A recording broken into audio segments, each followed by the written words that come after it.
Hi, we're going to be working with the Epic Day This and That Designer Series paper. We're going to make a school layout, and then you could use this paper for travel themes. I thought it lent itself well to the school theme because of the grid paper and the maps and the geometric shapes. So really like this paper. And I'm going to do my daughter's first year at school. It's a little late, it was last year, but we'll have a look. Yeah, the wording, the words I think are very good for school, the map. I like the bright colours for primary school as well. So there they are.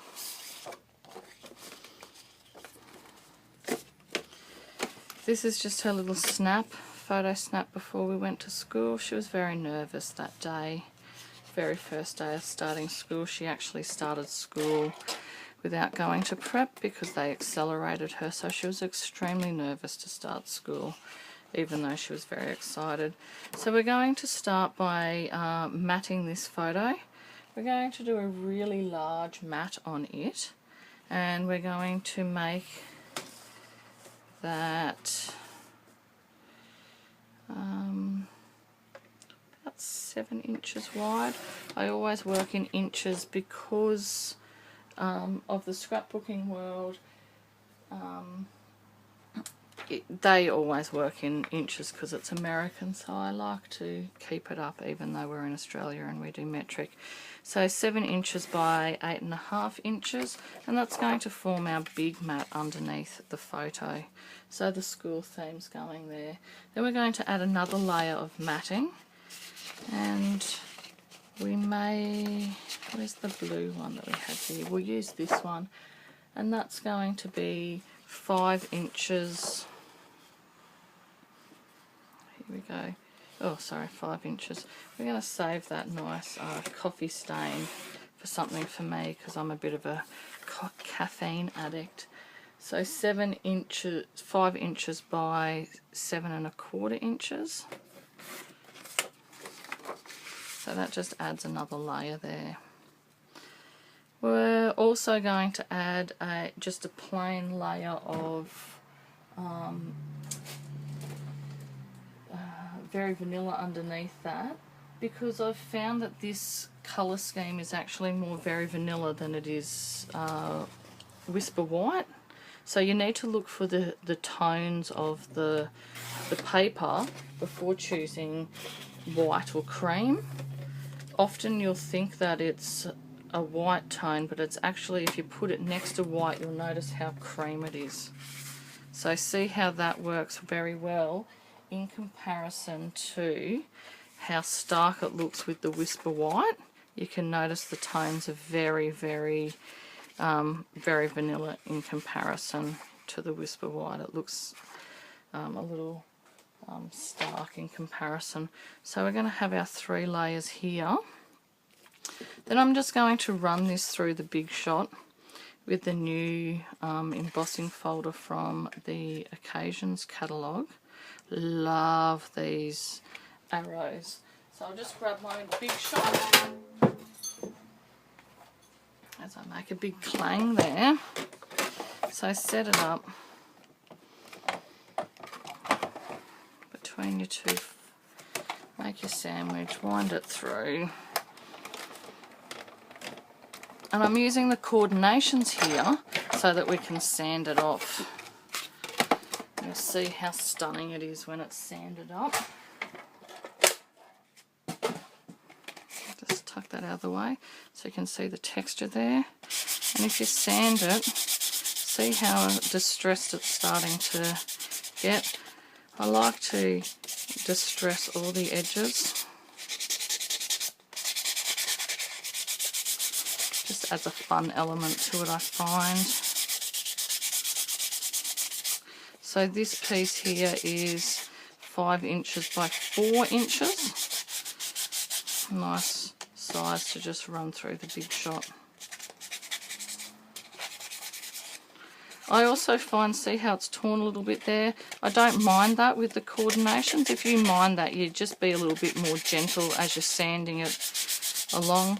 I don't mind that. I find it adds a little bit of texture and a little bit of interest to the page. So then you just get this, and that just eliminates all of the bits that you've sanded off. So that adds a great little bit of texture. I might actually even add a little bit more on the edges here.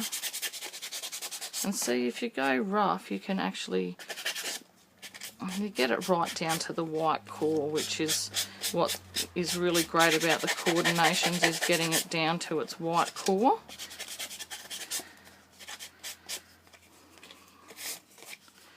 So I think that's really, really fun. I'm going to do the same thing with these pieces of paper here. I've just cut these at 2 inches square. I'm going to add just some sanding to the edge. You can even sand into the middle a bit to give it a bit of a distressed edge, or give it just a bit more texture. I think it's a bit fun, especially for a school, kid themed. It's also really great to use for a you know, an antique type page. And you know, if you're very particular, you probably wouldn't want to do it over the top of your photo, but you know, it's a digital photo and it's not a very good photo either. It was just a quick happy snap in the front yard. I did think about using her formal school photo, but these papers I don't feel lend themselves to the more formal feel of a photo, and I think actually this one tells a better story, where I can tell the story of how nervous she was, and that she actually cried in the morning beforehand, which is not like her at all, and that we tried really hard to get a good photo of her, but she was nervous and the sun was in her eyes, and you know, just the joys of having a kid on the first day of school. We were rushed, we were tired, we were stressed. So here we've got some beautiful layers happening with our cardstock. I'm going to get a stamp set out so we can stamp the year level. So I'm just going to grab the Very Vanilla. I'll move this out of the way. What we'll do is we'll just stamp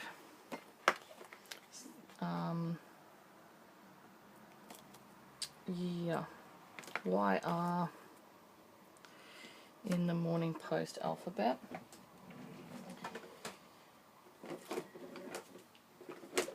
So when you stamp using your clear mounts, if you put the rubber to the ground and you press down into them, you find that they adhere a lot better.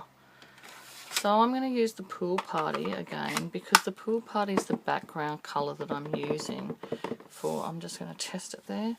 The Pool Party is the background colour for my actual layout. So I'm going to stamp it there. I might give it another go to see if I can get a better image. There we go, press it down. Yeah. And this is the old 1 1/4 inch square punch. There we go. The benefit of using a punch is you can actually line it up so that it's square. If you punch out the shape or cut the shape out first and then try and stamp in the middle, sometimes even when you use the Stamp-O-Majig it doesn't stamp as clear, as square as you'd like. The stamp set memorable moments, and I'm just going to use the one out of that also to stamp here, and then to punch it out. I didn't do that very well either, so I just flip it over. That's what you do with the cardstock. Oh gosh, I'm getting a very bad image on that. Pressing too far down on the corner. There, that's much better. So I'll pack that away for the moment and use, whoops, a daisy, use the punch again to punch it out. There we go. So it's just going to go there like that. Year one. What an amazing year. So I'm just going to create a little tag to go in the corner here over the embossed area, and I'm going to use the tag topper. So I just cut a piece 2 inches and that just slots straight into here, just like the normal Stampin' Up punches, and it just punches down like that. So I'm just going to be using that like that.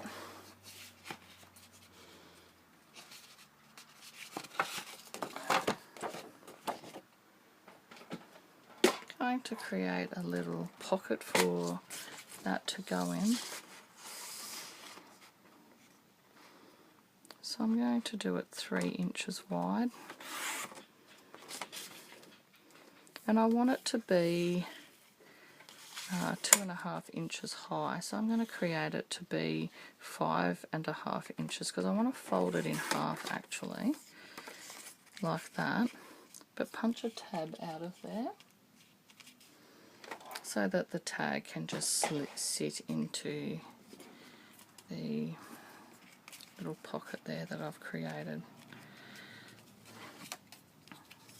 So this tag will hold my journaling.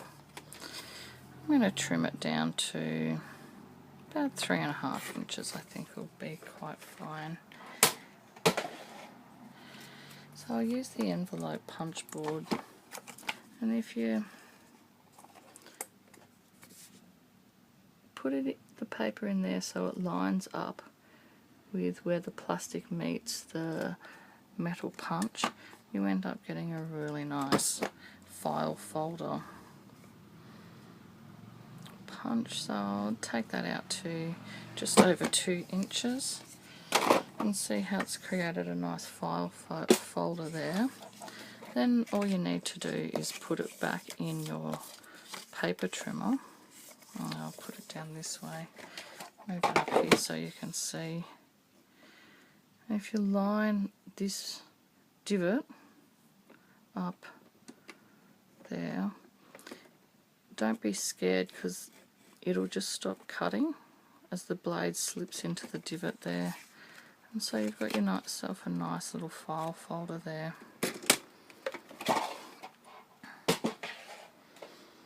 So it's going to fit nicely here with this kind of shoved out the top here, or alternatively you could put it this way so that it just lines up square and this comes out the top. It's up to you how you like it.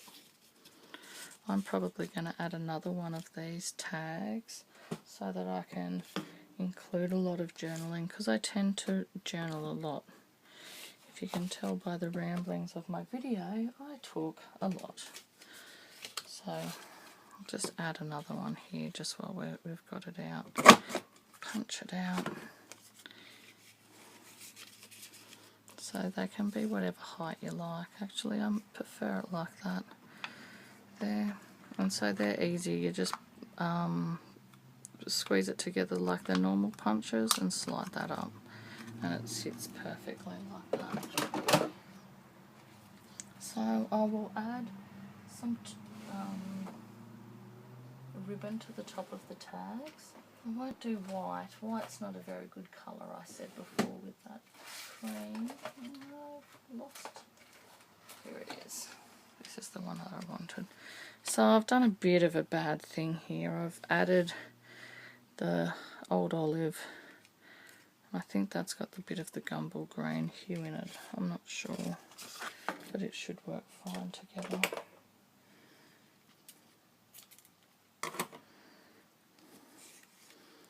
So you can do it however you like. You can tie it in a knot. You can tie it in a bow. You can toss it over your shoulder like a regimental soldier. There we go. Probably the way that I most like to do it is if you fold it in half and poke it in through the back, and then use the loop here to press that through. If you make sure it's flat as you poke it through. Oh, I didn't make sure it was flat. See, like that, or if you prefer it like that, that's the way that I prefer it. Not as neatly like that. But it also adds a bit of interest if you have two different types of bows. So as you can see here, I've actually used a border punch to punch out a border here, and then I've really distressed the edges here.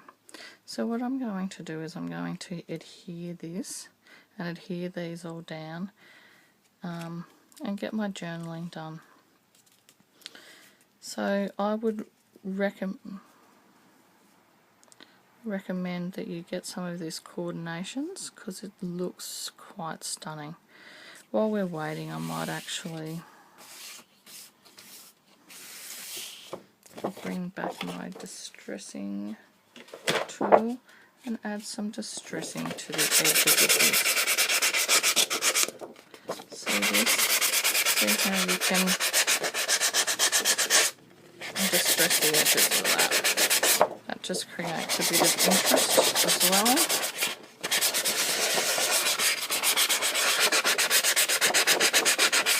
I'm not afraid to add the bits of folds either. It adds a bit of texture.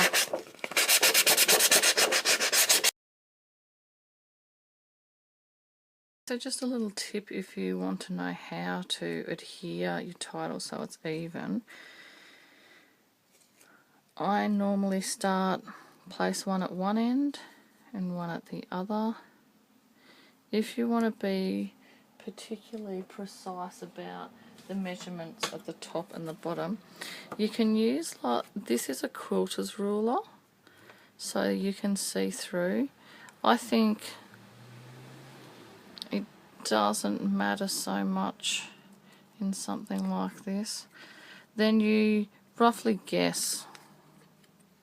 You can roughly guess the distance, but once you've got the ends positioned where you want them to be, it's a little bit easier to position, to work out where these are. So until you stick them down strongly with your tape, or it'll come up fairly easily. Now here's my little file folder I created before. Just wanted to show you with the date stamp. This is in the annual catalogue and it is fantastic. It's got some great things on it, like save the date, remember this happened on, don't forget, best day ever.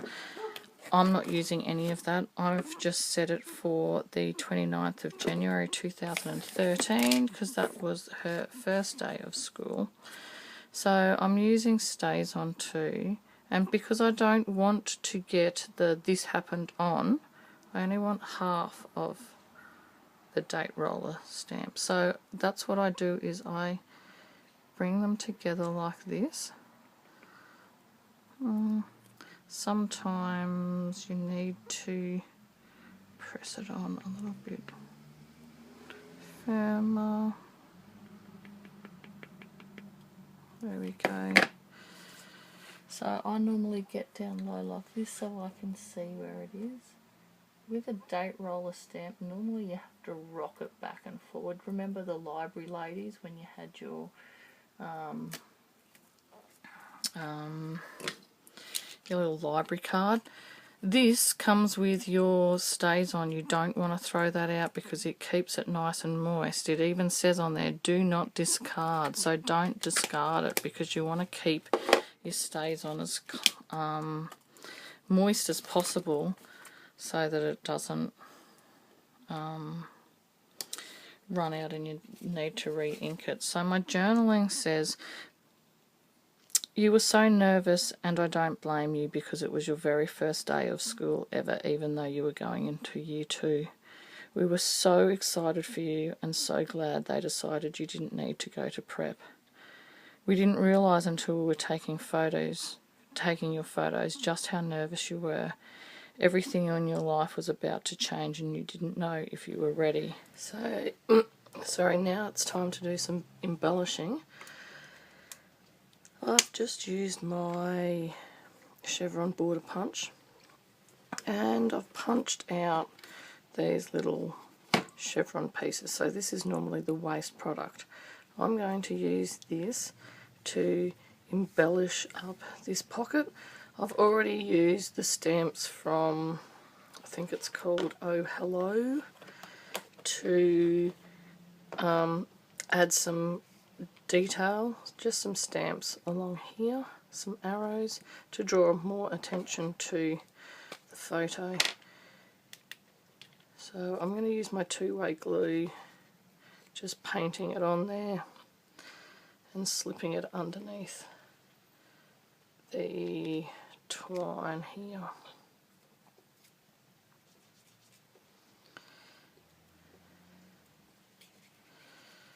I quite like using the chevron border punch to add detail like this on my pages. Of course, if you thought about it before adding the twine, you wouldn't have to tuck it underneath like I'm having to do.